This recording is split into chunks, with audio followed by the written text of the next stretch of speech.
आमे ए विधानसभा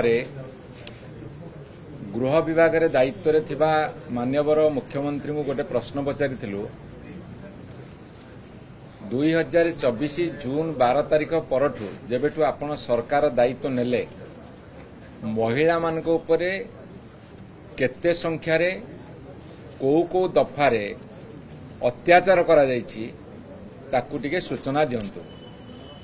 गोटे सूचना आसीछि आपण से सूचना देखिले सारा भारत वर्ष रे ओडिशार मुंड तळुक हेजिबो। आपण देखिबे 2024 जून मासरू ए 2025 जुलाई शेष पर्यंत ए 14 मास भितरे 37,611 अर्थात 38,000 महिला निर्यातन होती। से बलात्कार अच्छी, रेप अच्छी, अटेम्प्ट टू रेप अच्छी, मोलेस्टेशन अच्छी एवं से आपणकर किडनैपिंग बा अपहरण अच्छी, जो मानकर लापता, dowry suicide, dowry homicide, dowry torture, ता साथरे एमिति सबू हिसाब करके देखागला 37,000 अच्छी एवं रेप संख्या हूँ जोड़ा बलात्कार संख्या सेटा हूँ 3,000 माने 2,933। ये 14 मास भितर 3,000 रेप केस बर्तमान होती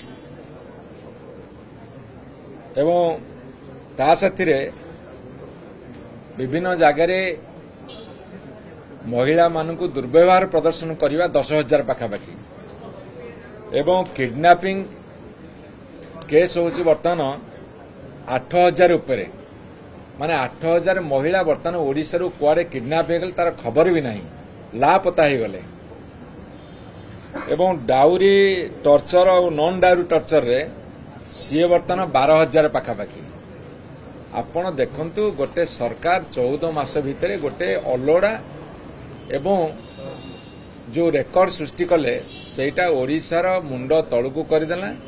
महिला माने असुरक्षित भाव में अच्छी, घरू गोड़ काढ़ी जावाकू तांको बर्तमान डर लगिलानी। तेणुकरी ए सरकार अपकर्म पई लज्जित होइछंती, तांको आमे निंदा करूचु, भर्त्सना करूचु। तुरंत ए सरकार पदक्षेप नियंतु, नहले चलई पारुनांती कही करी गादी छाड़ंतु।